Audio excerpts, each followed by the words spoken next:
population, how can it be addressed only by women?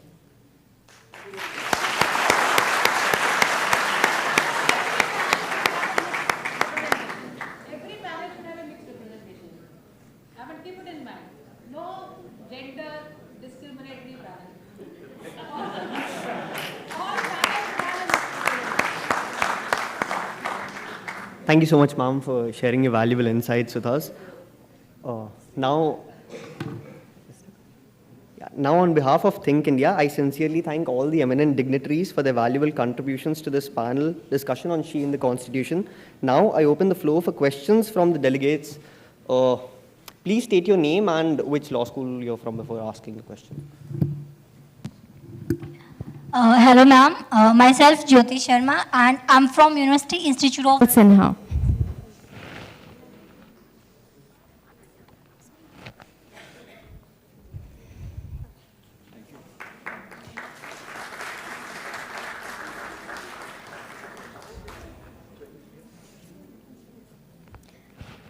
I call upon Shashwat to felicitate Ms. Pallavi Saluja.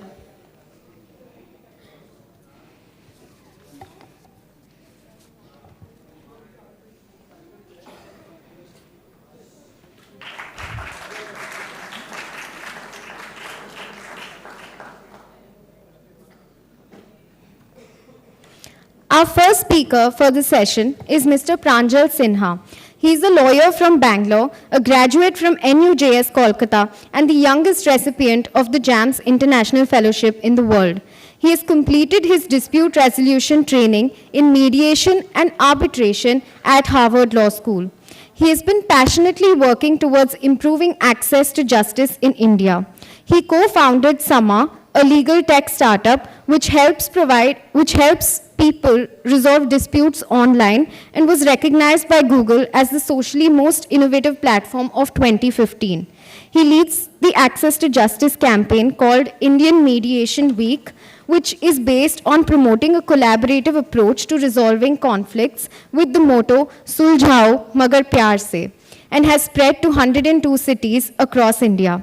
Without any further ado, I'd like to invite Mr. Pranjal Sinha on stage to address the gathering.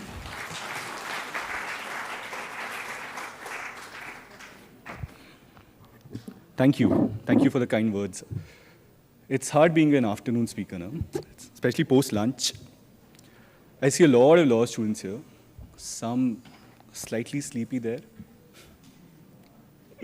Okay, first of all, I extend my sincere gratitude to Shashank, Ganeshji, Ayush, for having me here, full team of Think India, for organizing this, creating the safe space for promoting dialogue and promoting awareness about such legal reforms. Can we just have a round of applause for the team of Think India? For running around, feeding you, making sure everything happens on time. So I'll just come down, because my presentation is right there. And check. Hello. Yeah.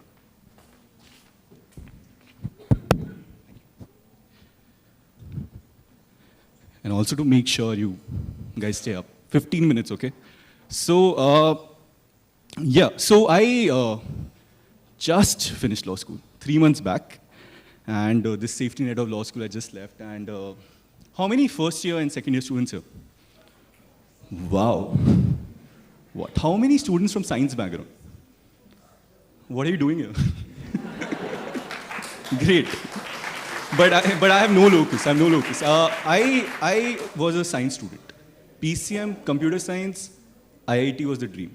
Okay, but I was a meritorious student. Okay, I was 10th CGPA, 90+ percentage. How many from CBSE board? Okay.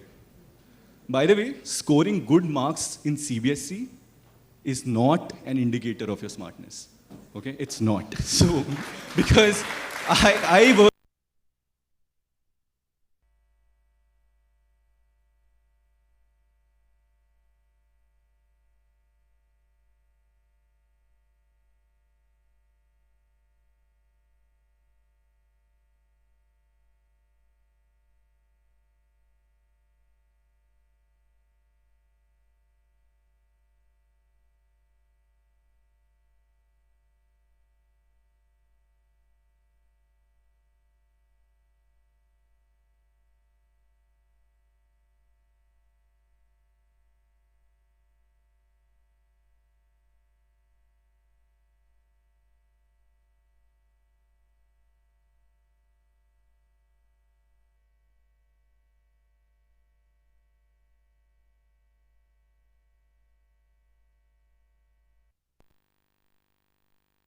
And vacation scheme I wanted. I also wanted offers from all tier 1 law firms. That was another plan.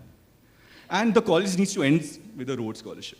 So, simple plan, simple wishes, you know. But unfortunately, nothing. Like, I wasn't able to achieve anything. My parents are sitting right here. I'm like, don't feel embarrassed and all. But yeah, nothing. Like, I tried. It couldn't happen. But the idea today is that I still had a fairly productive law school life.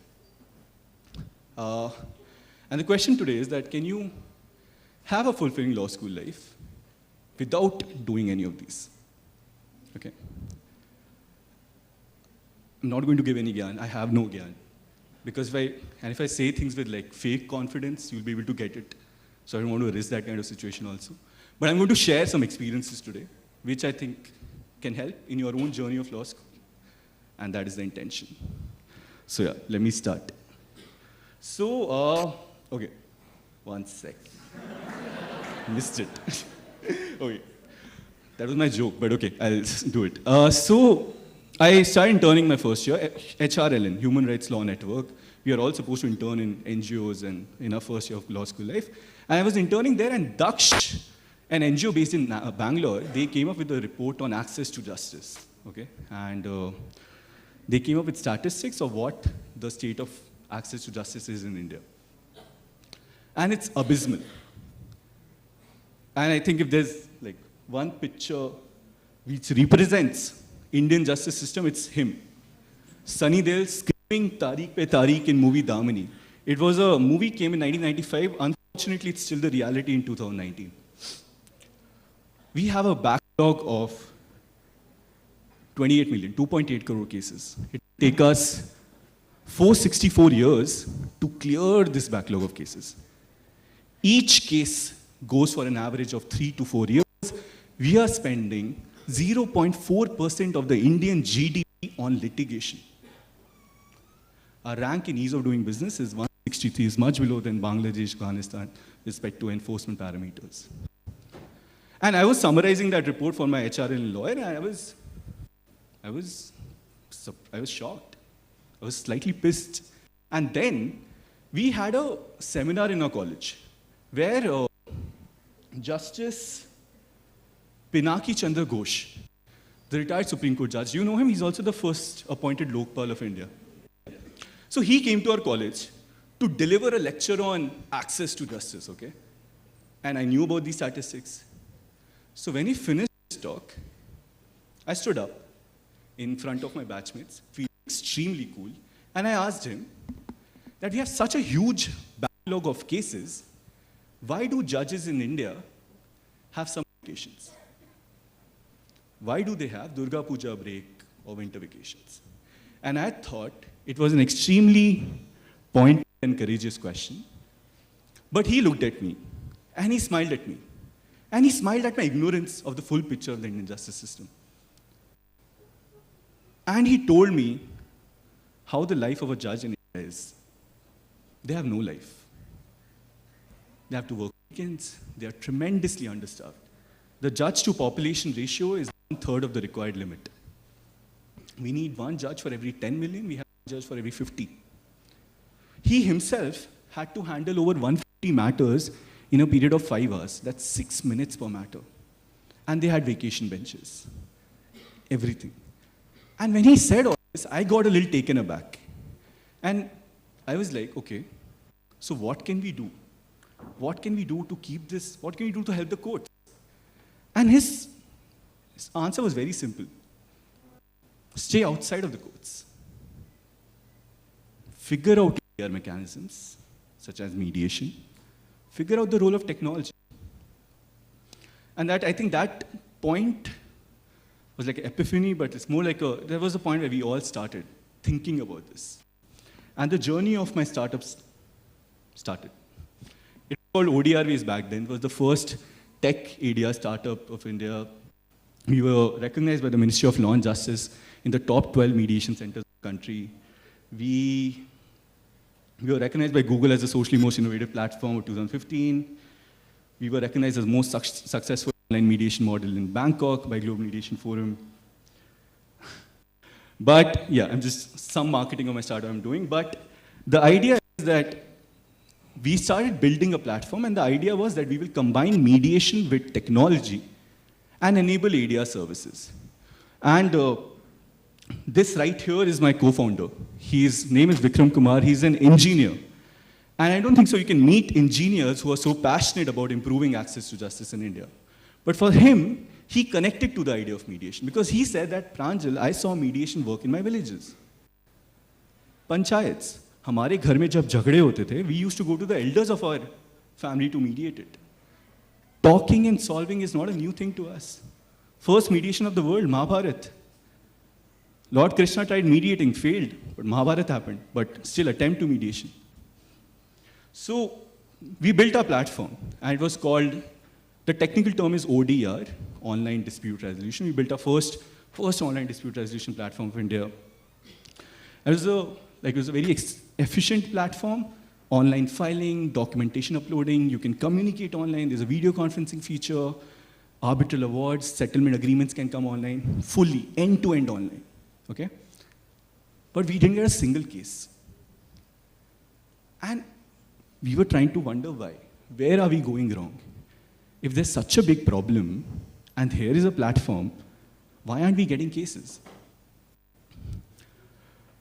So we changed our approach, and we realized the other challenge, our primary challenge to promoting mediation or promoting collaborative mindset in India is awareness.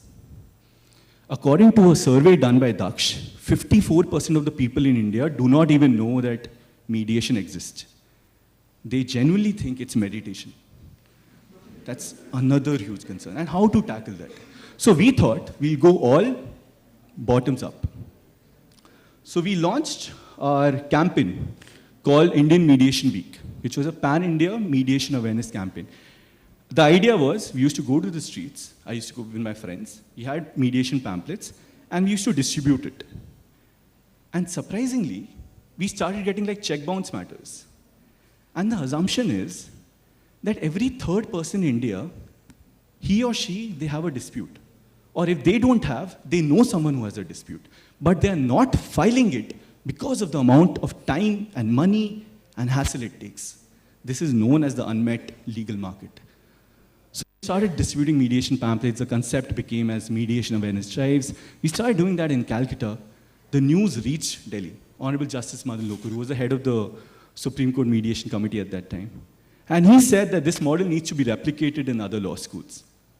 And with us that year, in 2017, 12 law schools did it. Last year, we reached 102 cities across India. We did 3,000 mediation awareness drives. We sensitized more than 5 lakh people. We got more than 2,000 cases, and we settled more than 200 cases. And the nature of the cases was, it varied from like consumer disputes, family disputes, to even like 400 crore worth mining disputes. The company wanted to acquire a piece of land. In India, the mining companies are used to like using gundas and goons to acquire land. But we were able to speak to the CSR head, and our mediators stayed in that village for 9 months, and they were able to negotiate a settlement between the company and the villagers. That's the power of dialogue building processes. We also did a lot of, so idea was not just to talk, there were a lot of other creative ways which were also used. My co-founder is a musician. She used to perform gigs in public. We used to gather a crowd, and then we used to distribute mediation pamphlets and get cases. We did this through dancing. We did a flash mob in a mall. People came, pamphlet distribution, case. Then we did a street play in the High Court itself. Inside the High Court we went and told people during lunchtime, don't go to court, try mediation. And as our play is getting over, dude, the ending is crazy. As our play is getting over, we are being surrounded by lawyers. And we are wondering, why are we attracting the lawyers so much? Because it was for the pub. And they said, you have the gumption to come to our place and attack our bread and butter right in front of us by doing your street play. So, but yeah, 16 cases that day. So that was a great day. We had a very powerful Suljhao Magar Pyar Se social media campaign. We got support from Harsha Bhogle, Justice Madan Lokur, the former Chief Justice, Deepak Mishra, mediators from Bangkok, Australia. it was catching on. It was catching on. And the intention was very simple. Promote collaboration. Tell people that if you have a dispute, you have one more option. You can call a mediator and try to settle it. That's it. This is our team, Indian Mediation Week. Extremely hardworking people, and the backbone. There are people, Anshuman is right here. He's one of the coordinators and leaders for IMW. If you want to speak to him, get in touch. They're doing some fantastic work.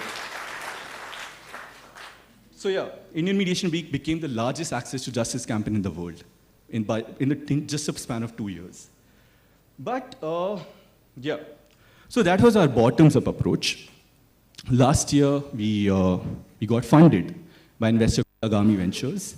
And then, well, when we were persuading people, fortunately, we were also able to persuade a general counsel of a bank, ICICI Bank, Mr. Pramod Rao. And they agreed, ICICI Bank, they agreed to refer their 10,000 disputes for online mediation, their loan disputes and their credit card disputes. So that's a big step. When changes come from the industry itself, when enterprise leaders start supporting causes, the top-down approach and when the bottoms-up approach both combine, it becomes extremely powerful. And that was the intention. Yeah. But there's a problem. The problem is, so we recently, our investors work very closely with Nandan Nilekani, and we got exposed to this person called Mr. Sanjay Purohit. He was the chief technical advisor of the Aadhaar project. And Aadhaar, my God, it's one of the most well-executed projects. In a period of 5 years, they got 1 billion users. It's faster than WhatsApp or Facebook. And that's what these guys did. And he was telling us that a problem like access to justice is a big societal problem. It cannot be solved by one player alone. It needs, and this is the term, a societal platform approach. The idea is, large-scale societal challenges call for a new way of thinking that enables rapid, sustainable development. An approach that creates a shared infrastructure that lets every actor in the society to participate in the contribution. It sounds like a heavy term, but the idea is very simple, that it's based on these 3 key insights. This cannot be tackled alone. Multiple players, multiple perspectives need to come together and handle it. They need to leverage on the power of data. So if you guys have ideas, if you want to explore something, there is a lot of existing data which is available with respect to the Indian demographic, not the Indian demographic, the foreign demographic. So you can leverage on the power of data to create new solutions or improve existing solutions. Second is resolving for scale. The whole idea of multiple perspectives. When you're trying to tackle a problem, any problem, don't just look at it from your perspective. See other stakeholders, whether it's government, whether it's NGOs, whether it's a different gender altogether, but try to address from that. The third is inspiring co-creation. You have to inspire co-creation. Us alone distributing mediation kits in Calcutta won't have that impact. But when 2,000 volunteers come together and do it, there is impact. This term, I was recently introduced to this, and it was difficult for us to grasp this concept. But I think at a very basic level, societal platform is a realization that the burden of access to justice is not just on any one player. It is a responsibility of all of us. It is a realization that we all need to come together, collaborate and co-create solutions to such a large societal problem. It is a realization that if we want to go fast, we can go alone. But if we want to go far, we have to go together. That is the whole intention of societal platforms. And I'll share the link, you can check it out. It's good. It can be really helpful. The later part of my presentation, the last bit, comes back to the law school life. And I think what really helped is the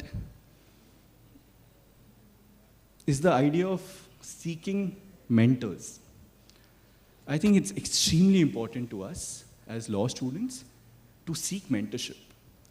I had Justice Pratik Prakash Banerjee, was a lawyer back then, one of the youngest judges in the Calcutta High Court. But you can learn a lot from your mentors, not mentors within your classrooms, not your professors, someone outside, someone you look up to, someone who can really expedite your process, your journey. So you have like questions, you have ideas, you have queries. It's good if you can have a mentor. Now, how do you find a mentor? That's a tough question, right? The idea of finding a mentor is very simple. You just have to ask. Send appreciation emails. Set up appointments. Thoda sa besharam bano, but ask for help.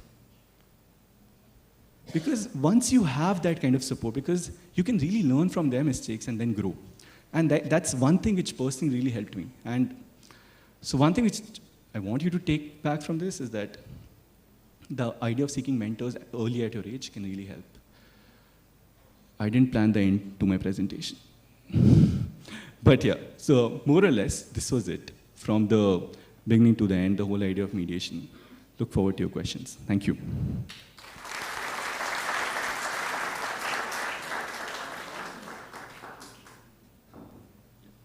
Yeah, so these are the resources. People who didn't pay attention to my presentation, at least look at this and note it down. Societalplatform.org. It's a way to develop like a societal approach so you can solve societal issues. Second is agamihub.org. They are one of the only legal accelerators in India. So if you have ideas pertaining to the legal field, you can work with them. It's ran by this guy called Sachin Manhal, who started LST, Career Launcher. They are very passionate guys, so you can work with them. With respect to mediation, you can, indianmediationweek.sama.live, you can check with us. If you want to reach me, pranjal@sama.live, this is my number. Thank you. Thank you.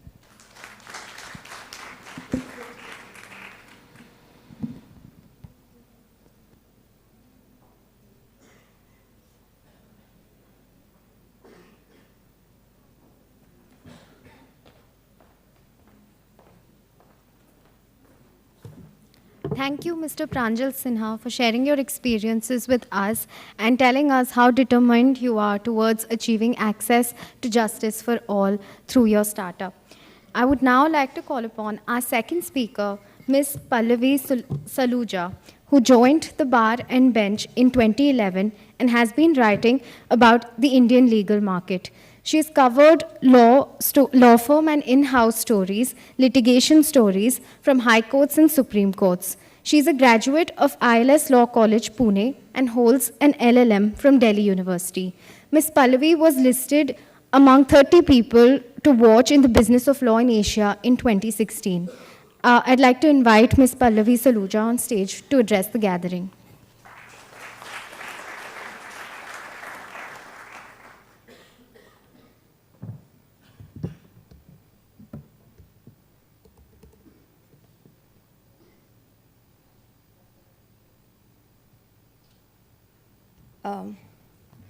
First of all, thank you to Think India for thinking of Bar and Bench and inviting us, though I'm not sure if we fall in the category of startups anymore since we completed 10 years in August this year. So, and when I was in law school, I didn't have a list like Pranjal, which said that I have to appear and try and make it for Jessup or have this particular set of. I was clueless because I think I graduated many, many years back. So like I said, Bar and Bench started about 10 years back, and we've completed 10 years this August. And it has been a wonderful journey with a lot of excitement, successes, failures, hard work. And we've always had a team of lawyers from different national law schools working with us who moved to journalism. So whether it was a team of 2 years when we started off, and now with an average of about 7 to 8 of us on an average now. And I'm hoping all of you do read Bar and Bench, so please you can raise your hands once if you do read. That'll make me happier, but the number is not so much. So when I graduated or I was graduating, we were not aware about the opportunities available as a law graduate or other major developments in the profession. And I think that is where the trade websites like ours made a huge difference in connecting lawyers, law students, to the legal profession, whether it was law firms, in-house counsels, corporate houses, or policy work, and of course, the most important part, the courts. And the amount of development we've seen in the legal journalism space in the last 6 years is huge. We've seen more legal publication comes up or focusing on legal news. There's a lot of competition now because there are more legal websites, and obviously that raises the bar for all of us. The number of readers who do not belong to law background have increased manifold. Court news have become front page news. This has in turn increased our responsibility of reporting accurately and swiftly. The major shift that we have seen is the way mainstream reports court stories now, that court stories are like front page news now. We've seen more online publications like Scroll, Wire, focusing on legal news apart from political and economic news. Initially, when we used to go to courts in 2012-13, we would hardly see a bunch of reporters, maybe from Times of India or Hindustan Times. Now the number has increased a lot. You have dedicated legal reporters from digital media to online media to print houses. And when we used to report, because we weren't accredited journalists of the Supreme Court, so we would come out, write our stories, send it to the desk to be published online.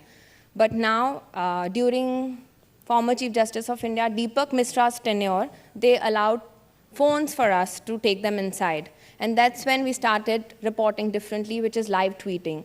We live tweet all the important cases that are going on in the Supreme Court, High Courts, and that's how the way of reporting has changed. There has been a shift in the way people are consuming news. Rather than print or television, they are moving to digital space. And therefore, there's a lot of scope of growth in organizations like ours. But of course, with all this reporting also comes various challenges. We have to be very careful while reporting. It has to be accurate reporting. And all of us in our team have an edge over some of the other journalists because we all are law graduates, and that makes us help us the judgments, the observations, what the judges are saying, understand better and bring them out more better. The other challenge is while writing and covering hard-hitting spaces, we always need to be careful whether we are crossing the line and reaching the border of contempt. Judges are often easy targets because they cannot really respond, so criticism should be fair and warranted. So organizations like ours, we feel, play a major role in informing the general populace as to how the courts are functioning. This would increase accountability of the system. Balanced reporting is another major objective of ours without necessarily foisting what opinions we should impose on our readers. And also, we have a relatively small teams, and that's why we covered varied gamuts of topics. Unlike mainstream media, where you get a particular beat to cover, but we end up writing whether it's about law schools or about courts or about law firms. So we cover various gamuts. So these are the opportunities that we can say that you have with legal website like ours, or you have media houses, you have other digital media which is focusing a lot on legal news. So what we expect from fresh law graduates, I think legal education anyway equips you with many